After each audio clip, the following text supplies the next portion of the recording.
this one more feature, then once you launch it, it's going to be successful.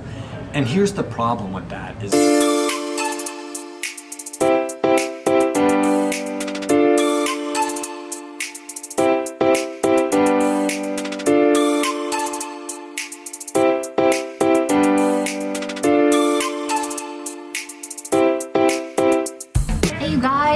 welcome back to our vlog.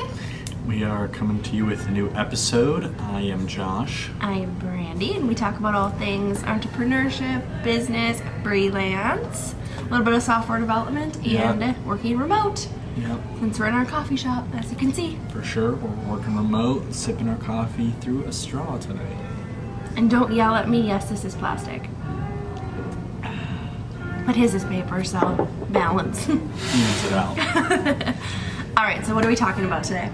Today we are talking about the situation that every single developer or somebody in the tech industry has faced when talking to somebody else. And that is somebody saying, I have the next $1 million idea. Or $1 billion idea. $1 billion idea. And all they want you to do is help them build it for free because you're guaranteed millionaires if you build it. Yep.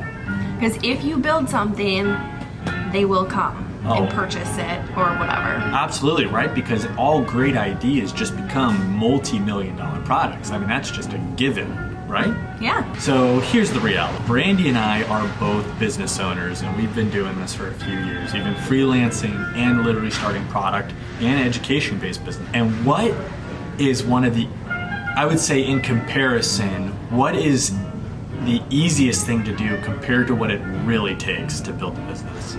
Well, building whatever product it is, or getting the first version of that product out the door. Okay, so that's the easiest. Right, and that's what they're actually asking you to do is build the product. And that is absolutely, from our experience, the easiest part of the business. But in their head, it's the only thing keeping them between maybe average, poverty, whatever, and fame and fortune. Yeah. Right? The next Facebook, the next Google, the next Snapchat, whatever. Yeah. But that's just not the case. What is the hardest part of a business and what is actually make or break? Getting people to pay for it. That money. Yeah. Like sales and, getting people on your platform actually paying you for your service or your product. That is the hardest part. Yeah, or even maybe say you're like, well, I don't want to pay, I'm just going to grow it to millions and millions of users and then sell ads. Okay, still, it's the same thing. Getting active users on your app is so hard. And so this isn't necessarily the biggest learning, but if you're one of those people that sit there and like, oh, I just have this $1 million idea and all I need to do is build the product, you're in for a really rude awakening. It's really what comes after that is the hardest part, and that really takes all the work, and that's actually building the business, getting users or getting sales. So one tip for you if you encounter these people, or maybe you have an idea and you want to build it, because obviously as software developers we have the ability to build our ideas. I mean, I've done this a number of times, you've done it, but a good way to validate this is through either pre-sales or get some hype around what it is that you're doing and get people to show interest.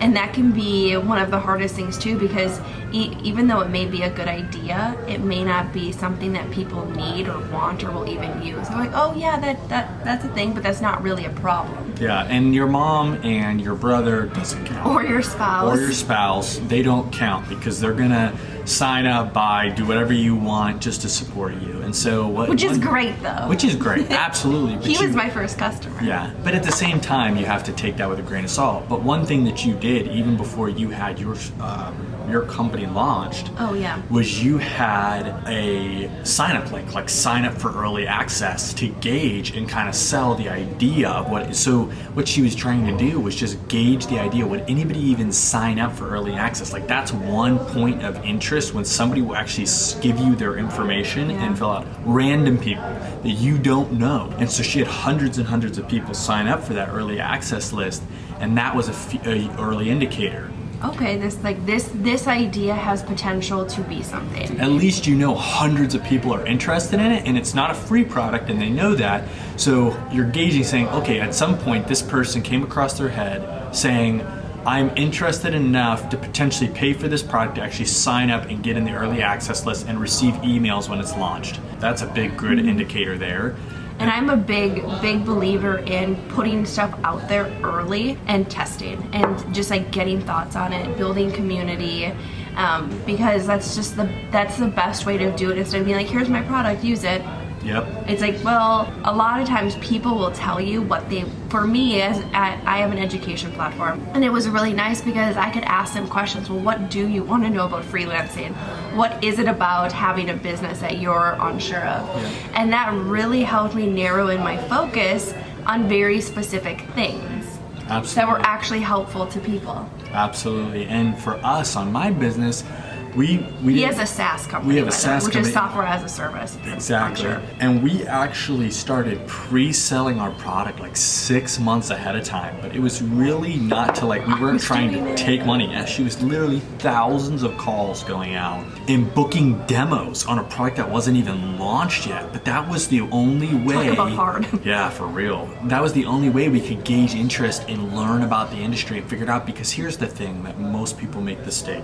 As a software developer, what is a common mistake you see software developers with the next big idea, whether it's an app or a SaaS product or anything, make? What's that big mistake? Well, I don't know if it's the biggest one, but they don't get users on it early enough to poke holes in it. Yeah. Or to see how people use it. Yeah. That was something I did. I was building that game like a long time ago. And when I actually got people, like people would play it, but I would have to tell them, like, oh, this is like the concept. But then when I gave it to like 10 people to play, they came up with 20. It was like ideas on how to make it better or what it should do. Because you sit there in your room by yourself building and crafting this perfect idea, and in your head you have this idea that if you can just build the perfect thing and you could just add this one more feature, then once you launch it, it's going to be successful. And here's the problem with that, is that's almost 99.999% of the time not gonna happen. The best thing to do is face the music early, get as many people, tell people about your idea. If you're scared of losing your idea, I'll be honest guys, it's the same thing, or women, this is what we're talking about. It's not the idea that's the difficult part. It's not even that's building the product is the difficult part. It's literally building the business and selling it. Mm-hmm. So tell people about it, get people involved, sell it early, get beta users, get early access signups, get whatever you can to help you validate that early access, because this theory and this idea that, oh, if I just have this next $1 million product, if I just build the product, they'll be there, is a total fail. Absolutely. You're setting yourself up. You're literally setting yourself up for disappointment if you do that.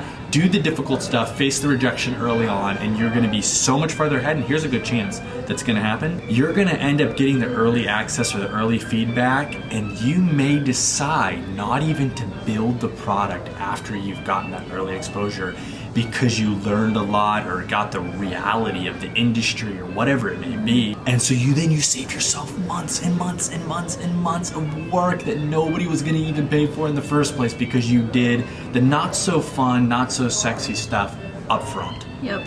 We both did the not so sexy stuff because we learned that early on from failed products, failed services, failed ideas. So we faced the music as early as possible, and it has worked, wonders for us, just saving time. And don't take, another just like side note, as you do this and as you're talking with people, don't take feedback or criticism personally, because you're gonna get it. It's just kind of inevitable. Oh yeah. So always look at it as a benefit to you and whatever product or service you're providing to people. Yeah. Because people are taking their time to go through your stuff and give you feedback.